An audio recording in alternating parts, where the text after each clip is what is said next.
مولانا غیاث احمد رشادی صدر صفا بیت المال کی جانب سے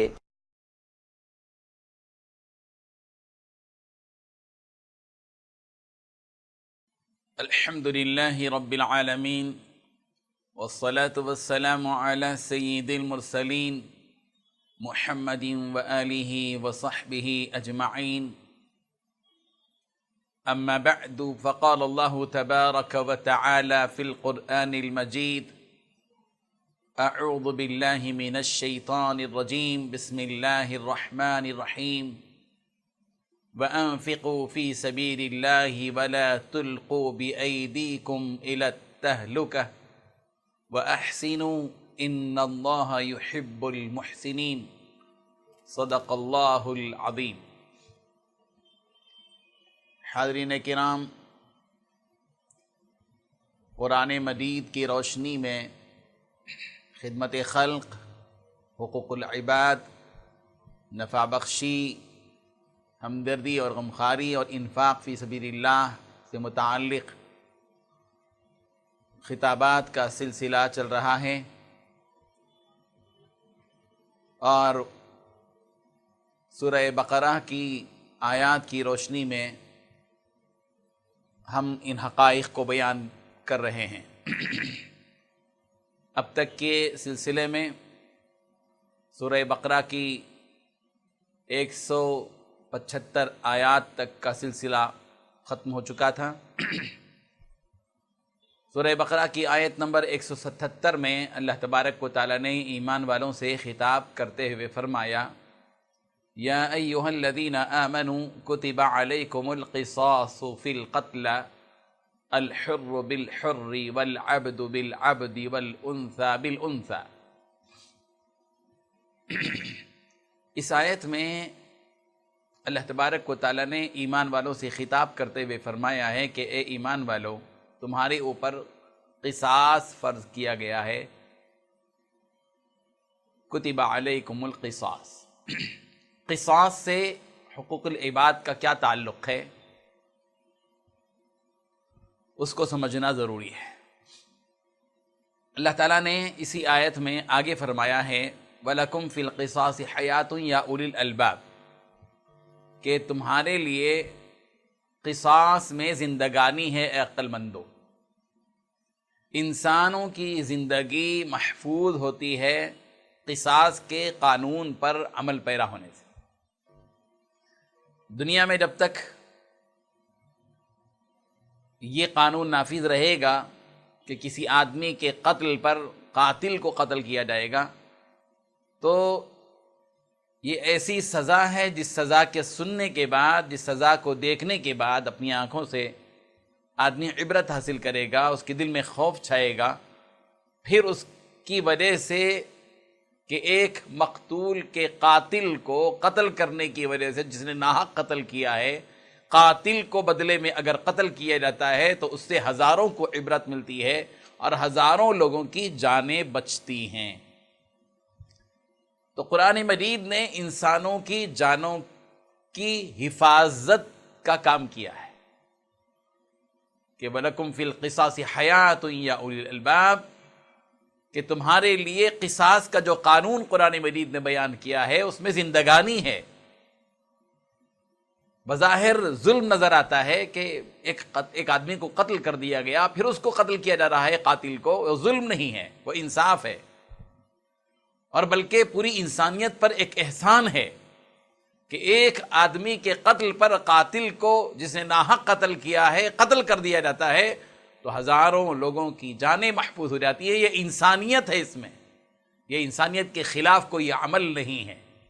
اسلام جانوں کے تحفظ کی فکر کرتا ہے.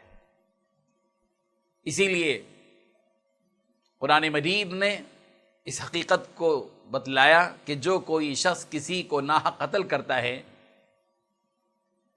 فَكَأَنَّمَا قَتَلَ النَّاسَ جَمِيعًا، جس نے کسی کو ناحق قتل کیا، ایک جان لی کسی کی، اس نے ایک جان نہیں لی بلکہ پوری انسانیت کا قتل کیا ہے. تو اسلام جانوں کے تحفظ کی ضمانت لیتا ہے اور اس بات کی فکر کرتا ہے کہ دنیا میں امن قائم رہے، قتل و غارت گیری کا رواج نہ رہے، قتل و غارت گیری کے رواج کو ختم کرنے کے لیے اسلام نے قصاص کا قانون نافذ کیا، الحر بالحر والعبد بالعبد والانثى بالانثى۔ کسی آزاد کو قتل کیا گیا تو آزاد کے بدلے میں آزاد، غلام کے بدلے میں غلام، عورت کے بدلے میں عورت۔ اور بدلہ لینے کی بات بھی ہے اسلام میں، اگرچہ کہ معاف کرنے کا حکم دیا گیا ہے کہ اگر معاف کر دو تو بہت اچھا ہے۔ اللہ تعالیٰ معاف کرنے والوں کو پسند فرماتے ہیں، لیکن انتقام کی اجازت اور گنجائش اس لیے رکھی گئی ہے تاکہ انتقام کا خوف جب رہے گا تو پھر دوبارہ اس جرم کے کرنے کا ارادہ اور اس کی ہمت نہیں کرے گا۔ فَمَنِ اعْتَدَى عَلَيْكُمْ فَاعْتَدُوا عَلَيْهِ بِمِثْلِ مَا اعْتَدَى عَلَيْكُمْ۔ اللہ تبارک و تعالیٰ نے فرمایا جو کوئی تمہارے اوپر زیادتی کرے تو تم بھی اسی کے بقدر زیادتی کرو جیسے اس نے زیادتی کی ہے۔ اگر کسی نے کسی کا دانت توڑا ہے تو تم بھی بدلے میں دانت توڑ سکتے ہو، اس کی اجازت ہے، توڑنا ضروری نہیں ہے، لیکن اس میں حد باقی رکھی گئی ہے کہ جس قدر اس نے زیادتی کی ہے تم بھی اسی قدر زیادتی کرو، اس سے زیادہ زیادتی کرو گے تو اللہ کے ہاں ظالم بن جاؤ گے، اور یہ ظلم اللہ تبارک و تعالیٰ کو پسند نہیں، اور اللہ تعالیٰ ظالمین کو پسند نہیں کرتے، اللہ تعالیٰ ظلم کو بھی پسند نہیں کرتے، ظلم کرنے والوں کو بھی پسند نہیں کرتے۔ تو قرآن مجید فرقان حمید کی روشنی میں ہم حقوق العباد سمجھ رہے ہیں، انصاف کا مزاج قرآن مجید دیتا ہے، انسانوں کا تحفظ قرآن مجید کرتا ہے، جانوں کی حفاظت کرتا ہے قرآن مجید، یہ اسلام کا پیغام ہے۔ سورہ بقرہ کی آیت نمبر 183 میں دیکھیے، اللہ تبارک و تعالیٰ نے روزوں کی فرضیت کا اعلان فرمایا ہے، یا ایھا الذین آمنوا کتب علیکم الصیام کما کتب علی الذین من قبلکم ایاما معدودات۔ اے ایمان والو، تمہارے اوپر روزے فرض کیے گئے ہیں جیسے کہ تم سے پہلے لوگوں پر فرض کیے گئے تھے، یہ گنتی کے چند دن ہیں، ایک مہینہ 29 دن یا 30 دن۔ لیکن روزے کی فرضیت کے بعد اللہ تبارک و تعالیٰ کتنے بڑے رحیم ہیں کہ پروردگار عالم نے ان لوگوں پر جن لوگوں کے لیے روزہ رکھنا دشوار ہوتا ہو، بیماری کی وجہ سے یا سفر کی حالت میں ہونے کی وجہ سے، اللہ تبارک و تعالیٰ کی طرف سے یہ حکم نہیں ہے کہ بیمار ہو جب بھی روزہ رکھو، سخت بیماری کے عالم میں بھی تمہیں روزہ رکھنا پڑے گا، سفر کی حالت میں ہو جب بھی تمہیں سفر کی دشواریوں کے ساتھ روزے کی دشواری کو برداشت کرنا ہوگا، نہیں۔ قرآن مجید نے اس کا لحاظ رکھا ہے، فَمَنْ كَانَ مِنْكُمْ مَرِيضًا أَوْ عَلَى سَفَرٍ فَعِدَّةٌ مِّنْ أَيَّامٍ أُخَرَ، کہ تم میں سے کوئی بیمار ہو یا سفر کی حالت میں ہو تو اس کے لیے روزہ چھوڑنے کا اختیار ہے، وہ روزہ چھوڑ دے اور بعد میں اس کی گنتی پوری کرے۔ اگر 3 دن بیمار رہا تو 3 روزے چھوڑ دے، اور رمضان مبارک کے گزرنے کے بعد وہ 3 روزے مکمل کر لے۔ سفر میں 4 دن رہا، 4 دن روزے چھوڑ دے، سفر سے واپس آ گیا، رمضان کے روزے مکمل کیے، اس کے بعد 4 دن جو 4 روزے چھوٹے ہیں اس کی قضا کر لے۔ یہ آسانیاں ہیں۔ پروردگار بڑے ہی رحیم ہیں، کریم ہیں، اپنے بندوں کو اپنے رحم سے اشارہ دینا چاہتے ہیں کہ ہم جیسے اپنے بندوں پر رحم کرتے ہیں تم بھی آپس میں ایک دوسرے کے ساتھ رحم کرو، ہم جیسے اپنے بندوں کو آسانی فراہم کرتے ہیں تم بھی ہمارے بندوں کے ساتھ آسانی کا معاملہ کرو۔ یرید اللہ بکم الیسر، اللہ تبارک و تعالیٰ تمہارے ساتھ آسانی چاہتے ہیں، ولا یرید بکم العسر، اللہ تم کو تنگی میں ڈالنا نہیں چاہتے، مشقتوں میں ڈالنا نہیں چاہتے، اللہ تبارک و تعالیٰ تمہارے سلسلے میں آسانی دینا چاہتے ہیں۔ اسی لیے اللہ کے رسول حضرت محمد رسول اللہ صلی اللہ علیہ وسلم نے ارشاد فرمایا کہ الدین یسر، کہ دین آسان ہے، دین میں مشکلیں نہیں ہیں۔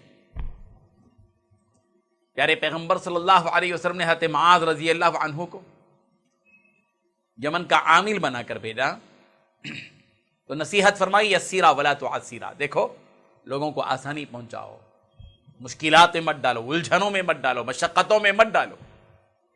یہ دین اسلام لوگوں کے مزاج، لوگوں کی طاقت کو سامنے رکھ کر اس کے قوانین کو نافذ کیا گیا ہے۔ لا یکلف اللہ نفسا الا وسعها، اللہ تبارک و تعالیٰ کسی کی طاقت سے بڑھ کر، وسعت سے بڑھ کر، اس کی طاقت سے بڑھ کر اس کے اوپر کوئی بوجھ نہیں ڈالتے۔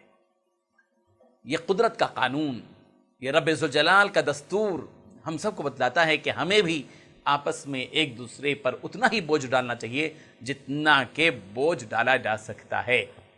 ایک استاد اپنے شاگرد پر اتنا ہی بوجھ ڈالے جتنا کہ شاگرد اس بوجھ کو اس کے سنبھالنے کی طاقت رکھتا ہو۔ ایک آدمی کو، مالک کو اپنے غلام پر اتنا ہی بوجھ ڈالنا چاہیے جتنا کہ وہ بوجھ اٹھا سکتا ہو۔ ایک گھر کی مالکہ کو اپنی نوکرانی کے اوپر کام کا اتنا ہی بوجھ ڈالنا چاہیے جتنا بوجھ کہ وہ سہ سکتی ہو۔ اس کی طاقت سے بڑھ کر اس کے اوپر بوجھ ڈالنا یہ ظلم ہے، یہ انصاف کے برخلاف ہے، یہ انسانیت کے برخلاف ہے۔ قرآن مجید ان ساری چیزوں کی طرف اشارے کرتا ہے۔ سورہ بقرہ کی آیت نمبر 187 میں اللہ تبارک و تعالیٰ نے حق شکنی کے سلسلے میں فرمایا، کسی کا حق مارنا یہ بھی گوارا نہیں اسلام کو۔ قرآن مجید ان ساری حقیقتوں پر نظر رکھتا ہے، ہماری معاشرتی زندگی کے سلسلے میں ہمارے معاملات پر گہری نظر رکھتا ہے، اور قرآن مجید میں وہ احکامات دیے گئے ہیں جو ہمارے معاشرے کے اندر جو افراط اور تفریط سے کام لیا جاتا ہے، حق شکنی کی جاتی ہے، لوگوں کے حقوق کو مارے جاتے ہیں۔ قرآن مجید اس دکھتی رگ پر ہاتھ رکھتا ہے۔ اللہ تعالیٰ فرمانے وَلَا تَأْكُلُوا أَمْوَالَكُمْ بَيْنَكُمْ بِالْبَاطِلِ وَتُدْلُوا بِهَا إِلَى الْحُكَّامِ، کہ تم آپس میں ایک دوسرے کا مال ناحق طریقے پر مت کھاؤ۔ حق ہے تم کو کھا سکتے ہو، جس کا حق ہے، تمہارا اپنا حق ہے وہ لے سکتے ہو، لیکن ناحق طریقے سے ایک دوسرے کے مال کو مت کھاؤ، یہ حرام ہے۔ جیسے رشوت، وَتُدْلُوا بِهَا إِلَى الْحُكَّامِ، حاکموں کے پاس جانا، رشوتیں دینا اور رشوت کے ذریعے سے ایک دوسرے کا حق مارنا، مار کر اپنا حق حاصل کرنا، یہ ناجائز ہے۔ تو قرآن مجید نے حق شکنی سے بھی روکا ہے۔ قرآن مجید حق ادائیگی کی تعلیم دیتا ہے اور حق شکنی سے منع کرتا ہے، اور دین اسلام حق ادائیگی کا نام ہے۔ دین کے تمام احکامات کا مطالبہ یہی ہے کہ اس میں حق ادائیگی ہے، اللہ کا حق، مخلوق کا حق۔ حق ادائیگی کا نام ہے دین، اللہ کا حق ادا کرنا، رسول کا حق ادا کرنا، قرآن مجید کا حق ادا کرنا،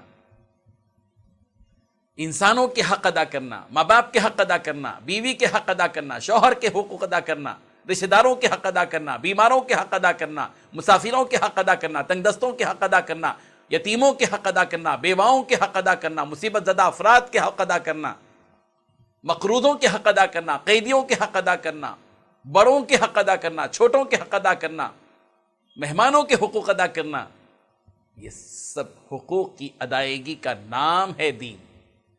اور کسی کا حق مارنا یہ اسلام کی تعلیمات کے بالکل مغایر ہے۔ سورہ بقرہ کی آیت نمبر 190 اللہ تبارک و تعالیٰ فرمانے وَالْفِتْنَةُ أَشَدُّ مِنَ الْقَتْلِ، ایک ہے قتل، قرآن مجید نے قتل سے بھی روکا ہے۔ وَلَا تَقْتُلُوا، تم قتل مت کرو کسی کا، ناجائز طور پر کسی کا قتل کرنے کی اجازت نہیں ہے۔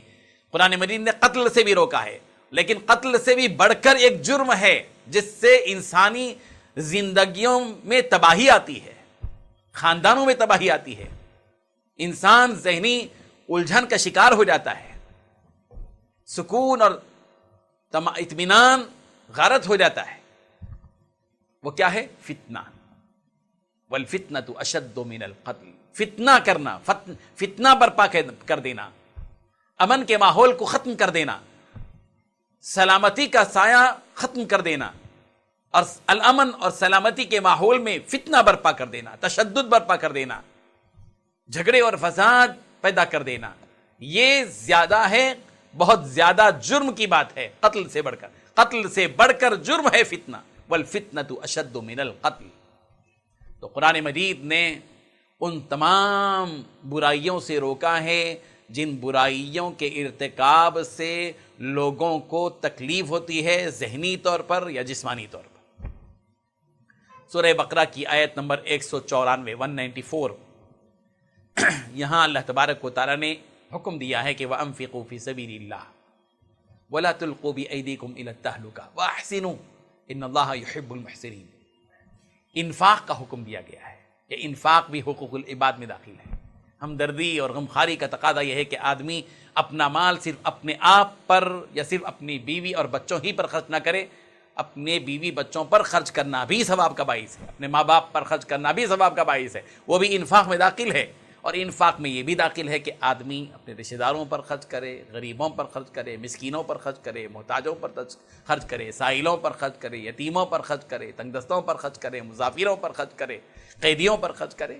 وَأَنفِقُوا فِي سَبِيلِ اللَّهِ، اللہ تعالیٰ بار بار قرآن مجید میں فرما رہے ہیں، انفاق کا حکم دے رہے ہیں۔ وَأَنفِقُوا فِي سَبِيلِ اللَّهِ، اللہ کی راہ میں خرچ کرو۔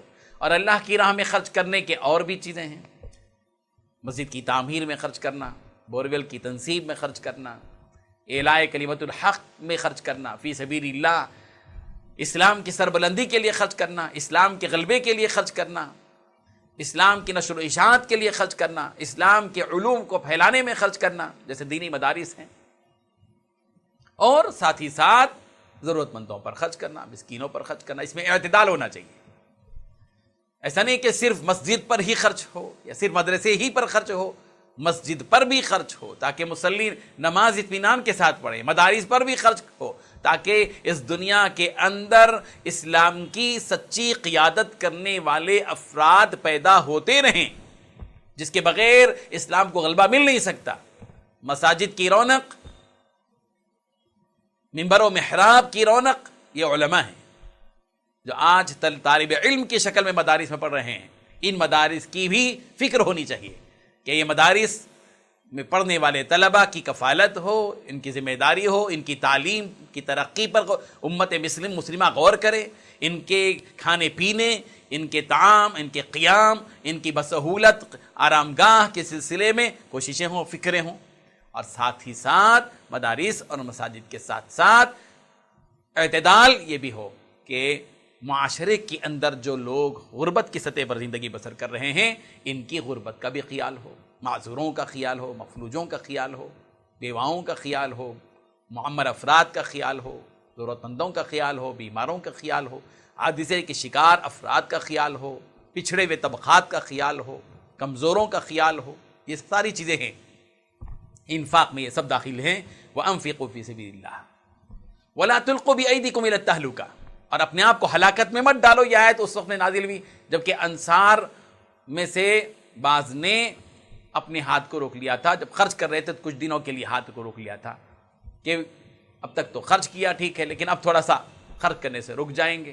اللہ تبارک و تعالیٰ نے حکم دیا کہ نہیں، خرچ کرنے کا جو نظام ہے اس کو قائم رکھو، اپنے خرچ کرنے سے اپنے ہاتھ کو روک کر اپنے آپ کو ہلاکت میں مت ڈالو۔ وَأَحْسِنُوا، اور احسان کرتے رہو، نیکی کرتے رہو، لوگوں پر اپنا مال خرچ کرتے رہو۔ ان اللہ یحب المحسنین، بے شک اللہ تبارک و تعالیٰ ایسے نیک کام کرنے والوں کو محبوب نگاہوں سے دیکھتے ہیں، محبت بھری نگاہوں سے دیکھتے ہیں، ان سے محبت کرتے ہیں جو لوگوں کے ساتھ احسان کا برتاؤ کرتے ہیں۔ یہ ہے پیغام۔ اور اللہ تبارک و تعالیٰ کی راہ میں خرچ کرنے کے سلسلے میں قرآن مجید میں اور سورہ بقرہ کی ان آیات میں جو آگے آ رہی ہیں، آپ غور کریں گے کہ زیادہ تر انفاق کے بارے میں بات کہی گئی ہے، اللہ کی راہ میں خرچ کرنا۔ اور خرچ کریں گے جب ہی تو ضرورتیں پوری ہوں گی، خرچ کریں گے جب ہی تو مفلوک الحال افراد کی جو غربت کی سطح وہ ختم ہوگی یا کم ہوگی، خرچ کریں گے جب ہی تو کسی بھوکے کی بھوک مٹے گی، خرچ کریں گے جب ہی تو کسی ننگے کو کپڑا ملے گا، خرچ کریں گے جب ہی تو کسی غریب کے گھر کا چولہا جلے گا، اس کے بغیر ناممکن ہے۔ اسی لیے خرچ کا مزاج امت مسلمہ میں پیدا کیا گیا، اور الحمدللہ آج بھی امت مسلمہ میں راہ خداوندی میں خرچ کرنے والے افراد موجود ہیں، الحمدللہ۔ یہ اور بات ہے کہ زکوٰۃ جس حساب سے نکالنی چاہیے اس حساب سے نہیں نکالا جا رہا ہے۔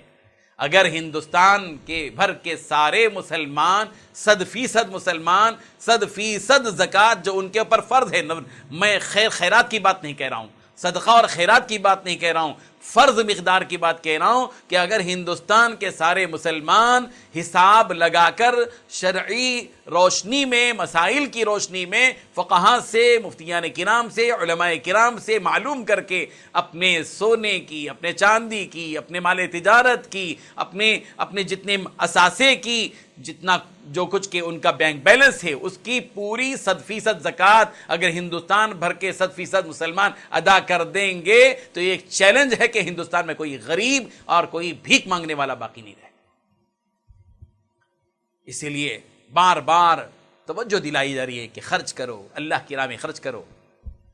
اسی لیے یسألونک ماذا ينفقون، اے پیارے پیغمبر، لوگ آپ سے پوچھتے ہیں کہ کیا خرچ کریں اللہ کی راہ میں، کس قدر خرچ کریں، کتنا خرچ کریں. قل کہہ دیجیے العفو، ضرورت سے زائد، جو تمہارے پاس ضرورت سے زائد ہے وہ خرچ کرو. ایک آیت میں، یہ جو سورہ بقرہ کی آیت نمبر 214 میں اللہ تبارک و تعالیٰ نے فرمایا کہ یسألونک ماذا ينفقون، پیغمبر لوگ آپ سے پوچھتے ہیں کہ کیا خرچ کریں، کس پر خرچ کریں، کیسے خرچ کریں. قل، اللہ تعالیٰ فرما رہے ہیں نبی کریم صلی اللہ علیہ وسلم سے، قل کہہ دیجیے پیارے پیغمبر، ما انفقتم من خیر، جو کچھ بھلا مال، اچھا مال راہ خداوندی میں جو کچھ کہ تم خرچ کرتے ہو، اس کی فہرست ہم تم کو دیتے ہیں کہ فللوالدین، سب سے پہلے اپنے ماں باپ پر خرچ کرو. عجیب بات یہ ہے کہ لوگ کسی غریب کی مدد کرنے کو ثواب سمجھتے ہیں، کسی یتیم کو دینے پر ثواب تصور کرتے ہیں، لیکن اپنے ماں باپ کو اپنی محنت کی کمائی دینے کو ثواب نہیں سمجھتے. بہت بڑا تیر مار دیا، احسان جتاتے ہیں اپنے ماں باپ پر کہ ہم نے تم کو اتنا دیا اور اتنا دیا. کبھی باپ نے یہ نہیں کہا ہوگا کہ ہم نے تم کو پالا پوسا، تربیت کی، تم کو اٹھایا، جگایا، نلایا، دلایا، پلایا، کھلایا اور پڑھایا، تم کو اس قابل بنایا. لیکن زندگی بھر 20-25 سال تک ایک ماں اور باپ اپنے بچے پر اپنی زندگی کا اثاثہ خرچ کرتے ہیں، لیکن ان کی زبان سے احسان جتانے کا کوئی لفظ نہیں نکلتا. مگر 1-2 سال اولاد اپنی محنت کی کمائی اپنے ماں باپ پر خرچ کرتی ہے تو احسان جتانے والے جملے فوراً نکلنے شروع ہو جاتے ہیں. اپنا مال سب سے پہلے جس پر خرچ کرنا ہے وہ ہے ماں باپ. اللہ تعالیٰ فرما رہے ہیں، ترتیب بتا رہے ہیں، فللوالدین، اپنے ماں باپ پر خرچ کرو. والاقربین، اور اپنے رشتہ داروں پر خرچ کرو. بعض مرتبہ یہ ہوتا ہے کہ اقربین کو چھوڑ دیا جاتا ہے، جو قریب ہے، چراغ تلے اندھیرا والا معاملہ ہو جاتا ہے. آدمی سب کو دے رہا ہے، مسجدوں میں دے رہا ہے، مدارس میں دے رہا ہے، دور دور کے لوگوں کو دے رہا ہے، نام و نمود بھی ہو رہا ہے، اس میں سب کچھ ہو رہا ہے، شہرت ہو رہی ہے، ریاکاری ہو رہی ہے، اور خود اپنے قریب میں جو لوگ ہیں ان پر اپنا مال خرچ نہیں کرتا. رشتہ دار ہیں، قریبی رشتہ دار ہوتے ہیں، بعض مرتبہ بھانجی ہوتی ہے، متعلقہ ہوتی ہے، بھتیجی ہوتی ہے، بے وگی کی زندگی بسر کر رہی ہوتی ہے، خالہ ہوتی ہے، غربت کی سطح پر کسی غریب محلے میں چھوٹے سے جھونپڑے میں زندگی بسر کر رہی ہوتی ہے، نانی یا دادی ہوتی ہے، اور جوانی کی طاقت، عہدے کی اونچائی کی بنیاد پر یہ فاش علاقے میں اپنی زندگی بسر کر رہا ہوتا ہے، اور اپنے بچپن میں جس نانی یا دادی کی گود میں بیٹھ کر 2 نوالے اس کے ہاتھوں سے کھایا کرتا تھا، آج اس کی دولت نے اس کو اپنی نانی کی صورت دیکھنے سے محروم کر دیا. اللہ تعالیٰ فرما رہے ہیں ان کے حالات پر غور کرو، اپنے رشتہ داروں پر، اپنے قریب کے رشتہ دار، اقربین رشتہ داروں پر پہلے خرچ کرو، ماں باپ پر، پھر رشتہ داروں پر. والیتاما، اس کے بعد یتیموں پر خرچ کرو. والمساکین، اور مساکین پر خرچ کرو. ابن السبیل، اور مسافروں پر خرچ کرو. وما تفعلوا من خیر فإن اللہ بہ علیم. یاد رکھو یہ جو خرچ کر رہے ہو یہ لوگوں کو دکھانے کے لیے یا لوگوں کے علم میں آنے کے لیے نہیں ہے. جو کچھ کہ تم خرچ کر رہے ہو اللہ اس کو جانتا ہے، اور اللہ جان لے تو کافی ہے، کسی اور کے جاننے کی کیا ضرورت ہے. جس کے ہاتھ میں اجر و ثواب ہے اور جس نیت سے ہم یہ اللہ کی راہ میں خرچ کر رہے ہیں، وہ جس راہ پر خرچ کر رہے ہیں، جس طریقے پر خرچ کر رہے ہیں، جتنا خرچ کر رہے ہیں، جس کے نام پر خرچ کر رہے ہیں، اس کو معلوم ہے کہ وہ تم کیا خرچ کر رہے ہو، کتنا خرچ کر رہے ہو، کس نیت سے خرچ کر رہے ہو. اللہ کو معلوم ہے، اس کو بتلانے کی ضرورت نہیں ہے. جس کو بتلانا تھا اس کو تو بتلا دیا. یہ ہے انفاق، اللہ کی راہ میں خرچ کرنا. اس سلسلے کا اگلا مضمون کل اسی وقت ملاحظہ کریں. پروگرام